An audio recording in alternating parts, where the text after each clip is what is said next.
Friend, मैं सुधीर कुमार पटेल आपका स्वागत करता हूं सगुन फिजिक्स क्लासेस में। तो आज हम बात करेंगे वैद्युत चुंबकीय प्रेरण। और बेटा, वैद्युत चुंबकीय प्रेरण से पहले हम थोड़ा सा बात करेंगे चुंबकीय फ्लक्स के बारे में। हमने वैद्युत फ्लक्स तो पढ़ा है, लेकिन चुंबकीय फ्लक्स के बारे में भी बात करना है। और चुंबकीय फ्लक्स जब समझ में आ जाएगा तो समझ में आएगा वैद्युत चुंबकीय प्रेरण।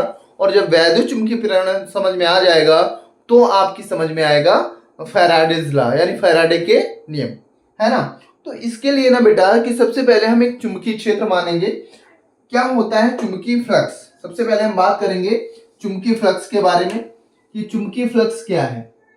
चुंबकीय फ्लक्स, चुंबकीय फ्लक्स क्या है?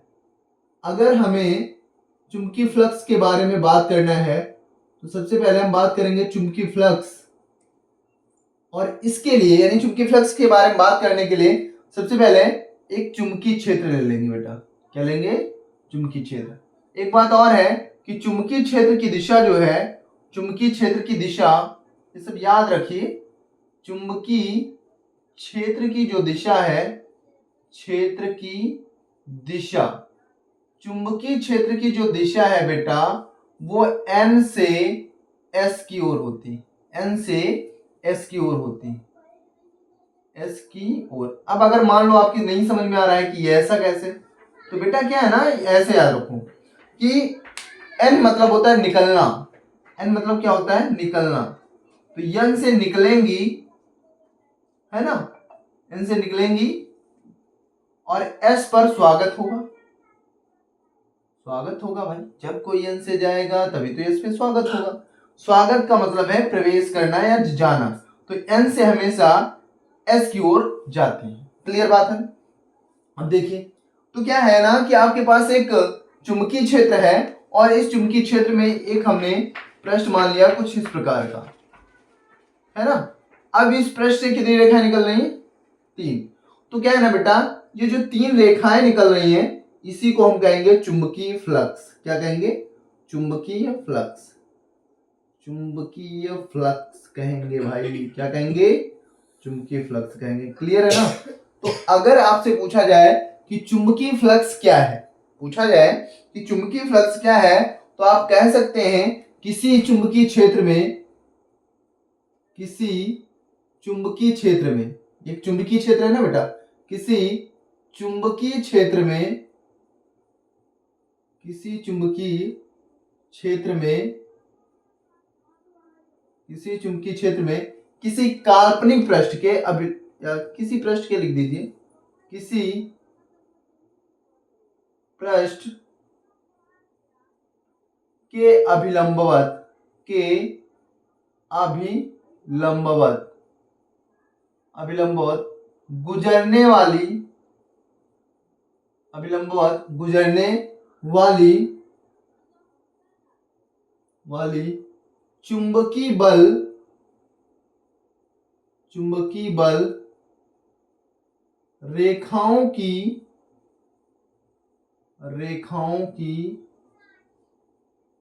संख्या को क्या कहते हैं बेटा? चुंबकीय फ्लक्स कहते हैं। क्या कहते हैं? चुंबकीय फ्लक्स कहते हैं। चुंबकीय फ्लक्स कहते हैं। चुंबकीय फ्लक्स कहते हैं। ये बात आप याद रखिए, चुंबकीय फ्लक्स कहते हैं। क्लियर बात है ना भाई?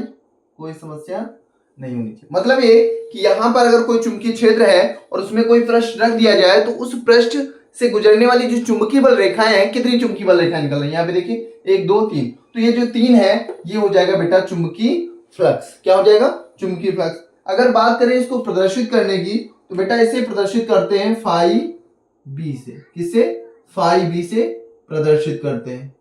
फाई बी से प्रदर्शित करते हैं। अगर इसका मात्रक बात करें और पहले इसके फार्मूले की बात कर लें तो फार्मूला क्या होता है बेटा? फार्मूला होता है बी बराबर, सॉरी, फाई बी बराबर बी ए कॉस थीटा। बी ए कॉस थीटा। यहां पर थोड़ा सा ध्यान देना होगा आपको कि जो ये बी ए है, फाई बी, ये एक अदिश राशि है। कैसी राशि है बेटा? अदिश राशि। आपसे पूछ सकता है कि चुंबकीय क्षेत्र, चुंबकीय फ्लक्स कैसी राशि है, तो यह एक अदिश राशि है। अब देखिए यहां पर मैक्सिमम चुंबकीय फ्लक्स के लिए हम क्या करेंगे, यानी महत्तम चुंबकीय फ्लक्स के लिए थीटा बराबर 0, यानी फाई बी बराबर बी ए कॉस 0।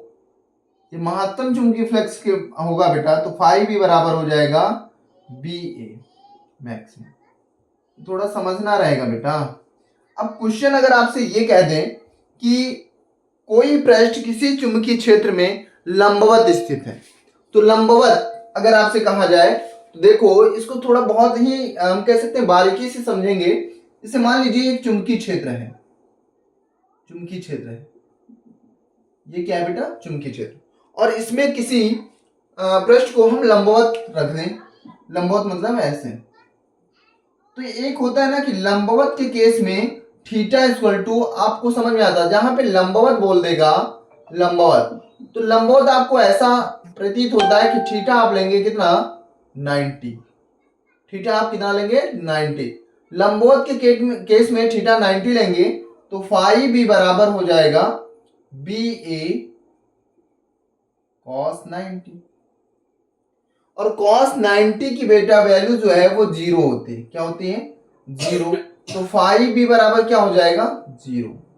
सोचिए यहां पर 1 2 3, इससे चुंबकीय बल रेखाओं की संख्या जो गुजर रही है वो है 3, लेकिन जबकि आपका फाई बी है वो है, इस फार्मूले से हमने निकाला है, तो क्या है बेटा 0। इसका मतलब लंबवत के केस में जो थीटा 90 ले रहे हैं वो थीटा 90 नहीं लिया जाएगा, तो फिर क्या लिया जाएगा इसके बारे में बात करेंगे, है ना। एक बार सब सही है, ठीक है। तो लिया क्या जाएगा, तो इसके बारे में बेटा बात करने के लिए देखो एक्चुअल में क्या होता है कि जो यहाँ पर ये थीटा है, ये बी और ए के मध्य की का कोण है, बी और ए के बीच का कोण है, बी और ए के बीच का क्या है बेटा, कोण है। क्लियर बात है, इसको समझिए बहुत ध्यान से। अब यहां पर थीटा आपको कैसे निकालेंगे, देखिए तो एक्चुअल में क्या है ना कि अगर यहां पर हम पृष्ठ ले लें, ये एक चुंबकीय क्षेत्र है और इस चुंबकीय क्षेत्र में दो बातें हैं। पहली बात यह है कि हम पहले लंबवत लेंगे, जो यहां पर हमने लिया है, बट ये कैसा हो गया बेटा, ये गलत हो गया, क्योंकि यहां पर फाई बी जो है वो कितना है 0, जबकि यहां पर फाई बी हमने देखा तो 1 2 3 आ रहा है। क्लियर है ना। यहां पर क्या करेंगे, फिर से हम लंबवत के केस में लेंगे। देखिए क्या करेंगे बेटा, लंबवत के केस में लेंगे। ये हो गया लंबवत। लंबवत का मतलब देख लीजिए थोड़ा सा कैसे रखा है, ये सब चीजें जान लीजिए, है ना। लंबवत के केस में ऐसे, मतलब ये चुंबकीय क्षेत्र है, ऐसे है, देख लीजिए चुंबकीय क्षेत्र क्या है, ये ऐसे है चुंबकीय क्षेत्र, हमारे हाथ की उंगलियों को देखिए, और लंबवत कहेगा तो पृष्ठ ये हाथ ये ऐसे, है ना, ऐसे बेटा। क्लियर है ना, ऐसे समझ रहे ना मेरी बात। अब क्या है कि अगर ऐसा है लंबवत है तो यहां पर क्षेत्रफल, तो यहां पर अगर बात करें इसकी डायरेक्शन की, तो बी की डायरेक्शन तो हमको समझ में आ रही है, बी की डायरेक्शन ये है। क्लियर है ना।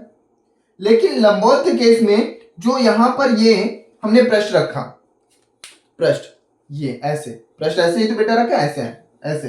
अब देखो इस पर जो क्षेत्रफल सदिश होगा, तो अगर इस पृष्ठ का पूछेगा तो हमारी ओर होगा, और अगर इस पृष्ठ का पूछेगा तो इस डायरेक्शन में होगा। क्लियर है ना। तो लंबवत रखा गया ऐसे ऐसे। अब देखिए इसका क्षेत्रफल सदिश कहां होगा, इस डायरेक्शन में होगा, तो क्षेत्रफल की जो डायरेक्शन है वो ए हो गई। क्लियर बात है। यहां पर अब थीटा कितना बनेगा 0। क्लियर बात है ना। तो इसका मतलब ये है कि जब लंबवत कहेगा तो थीटा बराबर हम लेंगे 0। तो लंबवत के केस में बेटा, लंबवत के केस में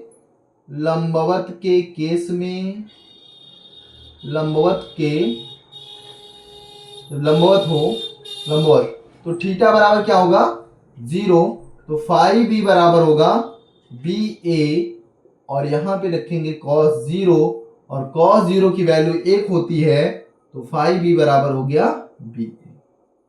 ये लंबवत के केस में बेटा होगा, किसके केस में, लंबवत के केस में। ठीक है, लंबवत के केस में। अब देखिए अगर अनुदिश के केस में कहा गया मतलब दिशा की, तो देखिए इसका डायग्राम हो गया। अब देखिए ये हो गया सेम, इस डायरेक्शन में हो गया। अब ऐसे हैं अगर, तो यहां पर अगर बात करें तो पृष्ठ को हम चुंबकीय क्षेत्र के अनुदिश रखेंगे, मतलब ऐसे, पहले ऐसे रखा था, अब बेटा ऐसे रख देंगे। अब देखिए यहां पर जो चुंबकीय क्षेत्र है, चुंबकीय क्षेत्र की डायरेक्शन ये है, क्लियर है ना। और जब क्षेत्रफल सदिश ऐसे, देखिए प्रश्न हमने ऐसे रखा, ऐसे लंबवत कहे तो ऐसे, ऐसे अनुदिश, क्लियर है ना, ऐसे।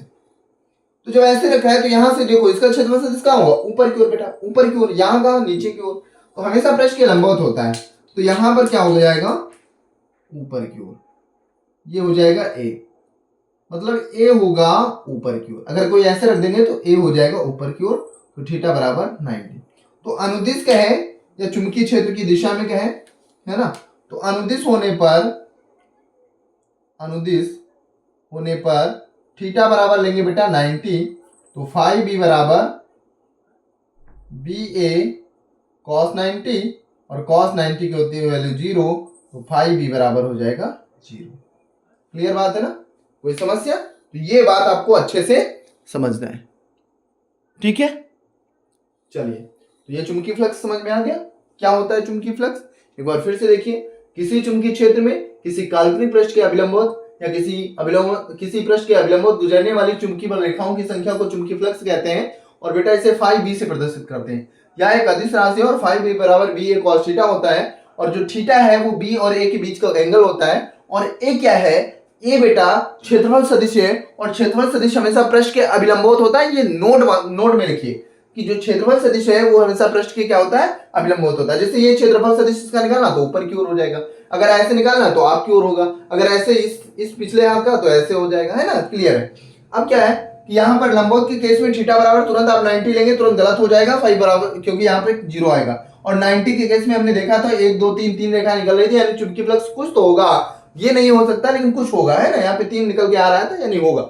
लंबवत के केस में थीटा बराबर 0 लेंगे, कैसे लेंगे मैंने ये बता दिया इस डायग्राम में, कि देखो दोनों एक ही डायरेक्शन में है, ऐसे याद रखिए, तो इसका क्षेत्रफल सदिश इस डायरेक्शन में हो गया। अब दोनों एक ही डायरेक्शन में हो गए तो थीटा बराबर 0, तो फाइव बी बराबर बी हो गया, है ना। और जब बात करेंगे अनुदिश के केस में, ये अनुदिश का केस है बेटा, अनुदिश के केस में यानी चुंबकीय क्षेत्र ऐसे है, और हमने जो आपका प्रश्न है वो भी ऐसे रखा है। अब इसका क्षेत्रफल सदिश कहां होगा, ऊपर की ओर थीटा बराबर 90 होगा, तो अनुदिश थीटा इक्वल टू 90, यानी फाइव बी बराबर बी ए कॉस 90, कॉस 90 की वैल्यू बेटा होती है 0, तो हमने यहाँ पर फाइव बी 0 प्राप्त किया। इसका मतलब ये है कि अनुदिश के केस में, यानी अगर समांतर रखा है, अनुदिश रखा है, तो वहां पर फाइव बी बराबर 0 होगा, और अगर लंबवत रखा है तो फाइव बी बराबर होगा बी ए। क्लियर है ना, यहां पर, यहां तक कोई समस्या है? ठीक है, चलिए तो इसको बढ़िया अच्छे से कंप्लीट करिए, क्योंकि इसके बाद जो भी टॉपिक है, जब तक ये आपको समझ में नहीं आएगा तब तक आप उसको नहीं समझ सकते, ठीक है ना। बात करते हैं नेक्स्ट टॉपिक की, है ना बेटा जी। तो अब हम बात करेंगे नेक्स्ट क्या है, देखिए, तो वैद्युत चुंबकीय प्रेरण, इसको समझने के लिए हम फैराडे का प्रयोग के बारे में बात करते हैं। फैराडे ने क्या किया था, फैराडे, देखिए फैराडे के नियम में, फैराडे ने ना, कह सकते हैं कि आपके जीवन में बहुत, कह सकते हैं बहुत ही, जो अंधकारमय था उसको प्रकाशित करने का जो काम है वो फैराडे ने किया। अगर फैराडे ना होते तो बड़ी समस्याएं होती, है ना। कैसे होती इसके बारे में थोड़ा सा बात करें। जैसे सबसे पहले तो ये जान लीजिए कि इसके पहले ऑरेस्टेड एक प्रयोग कर रहे थे, और उसमें उन्होंने बताया, ऑरेस्टेड साहब ने क्या बताया था, ऑरेस्टेड साहब ने बताया था कि अगर किसी चालक में वैद्युत धारा प्रवाहित करें, पहले चालक लिख लें, क्या करें बेटा, ये थोड़ा सा क्रम देखिएगा। ऑरेस्टेड साहब ने बताया कि एक चालक है, और ठीक है, चालक मतलब जिसमें धारा प्रवाहित हो सके, अगर उसमें वैद्युत धारा प्रवाहित हो, क्या हो बेटा, वैद्युत धारा। ये किसने बताया था, ऑरेस्टेड साहब ने बताया था, वैद्युत धारा। तो ये क्या करेगा, जब वैद्युत धारा प्रवाहित होगी तो उसमें एक चुंबकीय क्षेत्र उत्पन्न होगा। अब देखिए, चुंबकीय क्षेत्र उत्पन्न होगा, है ना, समझ में आया। ये 3 पॉइंट, और ने क्या कहा कि अगर किसी चालक में वैद्युत धारा प्रवाहित की जाए तो एक चुंबकीय क्षेत्र उत्पन्न होगा भैया, है ना। तो फैराडे ने बस यही सोच लिया, मतलब ये कि फैराडे ने सोचा, सिंपल सा आप भी सोच सकते थे अगर होते तो, क्या कि अगर यहां पे जल से बर्फ बन सकती है तो बर्फ से क्या बन सकता है, जल भी तो बन सकता है। बस यहीं से फैराडे ने क्या किया, सोचना स्टार्ट किया और उन्होंने कहा कि अगर चालक में धारा प्रवाहित करने पर चुंबकीय क्षेत्र बनता है तो चुंबकीय क्षेत्र अगर हम उत्पन्न करें तो उससे हम वैद्युत धारा क्यों नहीं बना सकते भाई, समझ रहे हैं ना। मतलब चुंबकीय क्षेत्र के द्वारा हम वैद्युत धारा क्यों नहीं बना सकते हैं। तो इस पर फैराडे ने पूरा प्रयोग किया। अब कैसे किया इसके बारे में थोड़ा सा बात करेंगे। फैराडे ने क्या किया कि इसके लिए सबसे पहले एक कुंडली ली। क्या लिया बेटा, एक कुंडली। ये फैराडे ने ले ली एक कुंडली, क्लियर है ना। कुंडली ली तो यहां पर एक लगा दिया धारा मापी, ताकि ये तो पता चले कि धारा कैसे प्रवाहित हो रही है। अब देखिए, अभी सिर्फ दिशा के बारे में नहीं, सिर्फ हम पढ़ रहे हैं चुंबक।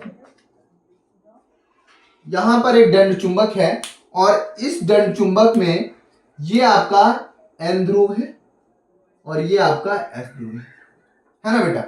अब क्या होगा कि ये ऐसा उन्होंने प्रयोग किया तो N से चुंबकीय क्षेत्र बल रेखाएं जो है क्या होती है बेटा, काटती नहीं है, ये याद रखिएगा, काटेंगी कभी नहीं, कुछ इस प्रकार से निकलती है। क्लियर बात है। अब क्या है कि फैराडे महोदय एक चुंबक रखकर बैठ गए और एक कुंडली रखकर बैठ गए और देखते रहे कि भैया इसमें धारा प्रवाहित हो, धारा क्या हो, प्रवाहित हो। लेकिन ऐसा नहीं हो रहा था। एक एक बात समझिएगा। सबसे पहले ऑरेस्टेड ने एक प्रयोग किया था और उसमें बताया कि वैद्युत धारा प्रवाहित करने पर चुंबकीय क्षेत्र उत्पन्न होता है। फैराडे ने तुरंत सोचा कि क्यों ना हम चुंबकीय क्षेत्र से वैद्युत धारा उत्पन्न कर दें। क्लियर है ना। तो वो क्या किए, एक दंड चुंबक ले लिए N और S ध्रुव, है ना। N से चुंबकीय क्षेत्र रेखा निकलते हैं, उसके पास में कुंडली रख दिए और कुंडली में एक धारा मापी लगा दिए ताकि पता चल जाए कि अगर इस कुंडली में धारा प्रवाहित हो रही है तो कहाँ प्रवाहित हुई है ना, कि नहीं हुई है। तो धारा क्या, यहाँ पे धारा मापी लगा के पता कर सकते हैं, ठीक है ना। अब क्या है कि इसके लिए बेटा क्या होगा, देखिए फैराडे ने देखा कुछ भी इसमें उत्पन्न नहीं हुआ, ऐसे बैठे रहे। फिर हम कह सकते हैं कि अचानक से उनका किसी में हाथ लग गया, सपोज, है ना, मान सकते हैं। जब इसमें हाथ लगा, इसमें थोड़ा सा मूव हुआ, किसमें, दंड चुंबक। दंड चुंबक में थोड़ा सा गति हुई और जैसे गति हुई इसमें धारा प्रवाहित हुई, धारा प्रवाहित हुई। लेकिन कब, धारा प्रवाहित तो हुई लेकिन कब प्रवाहित हुई बेटा, जब दंड चुंबक में थोड़ी सी गति हुई। दंड चुंबक में क्या हुई, दंड चुंबक में गति हुई। दंड चुंबक में क्या हुई बेटा, गति हुई। अब दंड चुंबक में जब गति हुई तो धारा प्रवाहित हुई। क्लियर बात है ना भैया। अब देखो, और जैसे दंड चुंबक फिर से विराम अवस्था में आया, धारा प्रवाहित होना बंद हो गई। तो सेकंड पॉइंट, फिर से दंड चुंबक पहुंचा विराम में, क्योंकि ये गति थोड़ी देर के लिए हुई। दंड चुंबक विराम अवस्था में, दंड चुंबक किसमें पहुंचा, विराम में पहुंचा, धारा बंद हो गई, है ना। मतलब धारा प्रवाहित तो हुई लेकिन जब दंड चुंबक में गति हुई। फिर देखिए क्या हुआ। अब फैराडे ने कुछ सोचा। क्या सोचा, उन्होंने दंड चुंबक को इसके करीब लाए, धारा प्रवाहित हुई। फिर जैसे रोक दिए, धारा बंद हो गई। दूर ले गए, धारा प्रवाहित हुई। जैसे दूर रख दिए, धारा बंद हो गई। फिर उन्होंने कुंडली को देखा कि कुंडली को इसको विराम में कर दिया, कुंडली को यहां से इसके करीब ले गए, धारा प्रवाहित हुई। दूर लाए, धारा बंद हो गई, धारा प्रवाहित हुई। फिर करीब ले गए, धारा प्रवाहित हुई। मतलब कहने का मतलब ये है कि अगर इसमें गति होती रहे कुंडली में या दंड चुंबक में, अब ऐसा नहीं है कि दोनों को उठा लो ऐसे ऐसे गति करवाओ, ऐसा नहीं है भैया, है ना, कि एक गति में रहे, चाहे ये गति में रहे चाहे ये गति में रहे, तो तब तक धारा प्रवाहित होगी जब तक गति में रहेगा। और जैसे ये दोनों रेस्ट पोजीशन में पहुंचेंगे, धारा बंद हो जाएगी बहना, इसमें धारा प्रवाहित होना बंद हो जाएगी। क्लियर बात है ना भैया। अब एक बात समझिए, तो क्या है, ऐसा क्यों है, इसके बारे में थोड़ी सी बात करेंगे, चर्चा करेंगे। देखिए, सोचिए कि जब यहां पर था तो कुछ चुंबकीय बल रेखाएं इसमें निकल रही थी। हमने मान लिया एक दो, एक एक दो तीन चार पांच, पांच, फाइव बी बराबर 5। इसके करीब ले गए तो फाइव बी बराबर 6, और करीब लाए तो फाइव बी बराबर 7, ऐसे करके फाइव बी बराबर 8। ये निकट लाने के केस में, किसमें बेटा, निकट। निकट जब ला रहे हैं तो चुंबकीय बल रेखाओं की संख्या में क्या हो रहा है, वृद्धि हो रही, वृद्धि हो रही। चुंबकीय बल रेखाओं की संख्या में क्या हुई, वृद्धि। चुंबकीय बल रेखाओं की संख्या में क्या होगी बेटा, वृद्धि होगी। एक सेकंड चेक कर लेता हूं, सब सही चल रहा है, ठीक है। उसके बाद बेटा क्या है कि अगर इसको हम दूर ले जाएं, दूर ले जाएं, तो यहीं से ये दूर ले जाने के केस में, दूर ले जाने के केस में अगर कुंडली धन चुंबक या कुंडली किसी को भी दूर ले जाए तो फाइव बी बराबर, मान लो पहले 8 था, फिर फाइव बी बराबर 7 हो जाएगा, फाइव बी बराबर कितना हो जाएगा 6, और फिर फाइव बी बराबर 5, ऐसे ये दूर ले जाने में यानी कमी हो रही। लेकिन धारा इन दोनों में, मतलब चाहे हम निकट लाएं या दूर ले जाएं, धारा प्रवाहित हो रही बेटा, धारा प्रवाहित हो रही। एक एक चीज को बहुत अच्छे से समझना है। मतलब ये कि चाहे चुंबकीय बल रेखाओं की संख्या में, मतलब इस कुंडली से गुजरने वाली चुंबकीय बल रेखाओं की संख्या में वृद्धि हो या कुंडली से गुजरने वाली चुंबकीय बल रेखाओं की संख्या में कमी हो, धारा प्रवाहित होगी। क्लियर बात ना। अब देखो, अगर कहीं से चुंबकीय बल रेखाओं की संख्या है ना पता है तुमको, इसका मतलब चुंबकीय फ्लक्स पता है। क्लियर है। अगर चुंबकीय बल रेखाओं की संख्या में परिवर्तन हो रहा है, ध्यान से समझिए, इसके जस्ट पहले मैंने बताया है कि अगर चुंबकीय बल रेखाओं की संख्या में परिवर्तन होगा तो चुंबकीय फ्लक्स में परिवर्तन होगा, क्योंकि किसी पृष्ठ से गुजरने वाली चुंबकीय बल रेखाओं की संख्या को ही चुंबकीय फ्लक्स कहते हैं। क्लियर बात है। तो इसका मतलब यह है कि यहां पर चुंबकीय फ्लक्स में परिवर्तन हो रहा है, और अगर चुंबकीय फ्लक्स में परिवर्तन हो रहा है तो धारा प्रवाहित हो रही है। क्लियर बात है ना भैया। बस यहीं से फैराडे का नियम निकला। एक एक बात को बहुत अच्छे तरीके से समझिए कि क्या है कि जब एक एक पॉइंट को लिखिए, कब धारा प्रवाहित हुई बेटा, धारा तब प्रवाहित हो रही है जब, ठीक बेटा। अब एक एक बात को, धारा कब प्रवाहित हुई ये भी ध्यान रखो। धारा तब प्रवाहित हुई जब इनमें से या तो ये गति में रहे या तो ये गति में रहे। तो क्या है ना, पहली पॉइंट या पहली जो बात लिखेंगे, यहां पर जो बात लिखेंगे, कौन कौन सी बात लिखेंगे, तो पहली बात लिखेंगे क्या कि अगर कुंडली कुंडली तथा दंड चुंबक में कौन सी गतियां हो बेटा, सापेक्षिक गति हो। सापेक्षिक गति हो मतलब एक गति में रहे दूसरा विराम में रहे, है ना, सापेक्षिक गति हो, या गतिमान दोनों हो अगर, तो एक कम चाल से एक ज्यादा चाल से सापेक्षिक गति हो। क्लियर है ना। समान चाल से इसे इसे पकड़ के इनको ना हिलाओ, कोई मतलब नहीं है ना। अब देखो सापेक्षिक गति होगी तो सेकंड पॉइंट क्या होगा भैया, बहुत अच्छे से क्लियर होना है। सेकंड बात क्या होगी, सेकंड बात, जैसे सापेक्षिक गति होगी तो कुंडली से गुजरने वाली किनकी संख्या में, चुंबकीय बल रेखाओं से की संख्या में। तो कुंडली से गुजरने वाली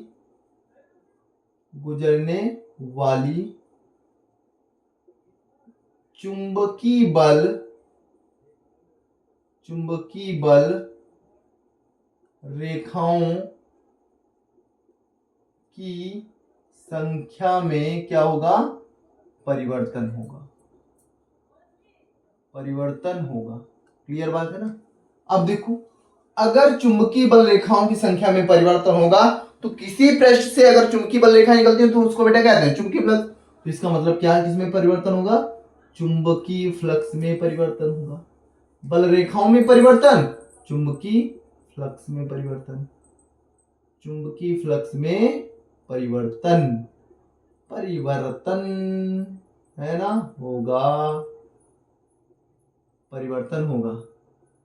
नंबर 4, अगर चुंबकीय फ्लक्स में परिवर्तन होगा तो एक विद्युत वाहक बल प्रेरित होगा, एक विद्युत वाहक बल प्रेरित होगा, विद्युत वाहक बल प्रेरित होगा, टिंग टिंग टिंग टिंग टिंग, प्रेरित होगा। और यह विद्युत वाहक बल धारा प्रेरित करेगा, है ना, धारा प्रेरित करेगा।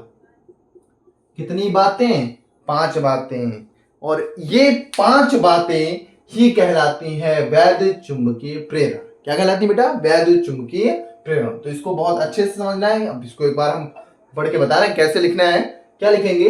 कुंडली तथा दंड चुंबक के बीच सापेक्षिक गति होने के कारण कुंडली से गुजरने वाली चुंबकीय बल रेखाओं की संख्या में परिवर्तन होता है। परिवर्तन हुआ जिसके कारण चुंबकीय फ्लक्स में परिवर्तन हुआ, और चुंबकीय फ्लक्स में परिवर्तन हुआ तो विद्युत वाहक बल प्रेरित हुआ, और विद्युत वाहक बल प्रेरित हुआ तो एक धारा प्रेरित हुई, और इस घटना को हम कहते हैं वैद्युत चुंबकीय प्रेरण कहते हैं। क्या कहते हैं बेटा? वैद्युत चुंबकीय प्रेरण। बहुत अच्छे से समझना है। एक बात और है, अगर आप ये लाइन ना भी लिखें तो भी कोई दिक्कत नहीं, आप ऐसे लिखिए, कुंडली तथा दंड चुंबक में सापेक्षिक गतियां हो तो चुंबकीय फ्लक्स में परिवर्तन होता है जो एक विद्युत वाहक बल प्रेरित करता है और यह धारा को प्रेरित करता है। इस घटना को वैद्युत चुंबकीय प्रेरण कहते हैं। ठीक है, कोई समस्या? तो मिलते हैं नेक्स्ट वीडियो में फैराडे के नियम लेकर।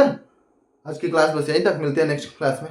अगर वीडियो अच्छा लगा हो तो प्लीज प्लीज प्लीज चैनल को सब्सक्राइब करो, वीडियो को लाइक करो, शेयर करो, कमेंट करो और ज्यादा से ज्यादा लोगों तक इसे शेयर करो। ठीक है ना? बहुत बहुत धन्यवाद।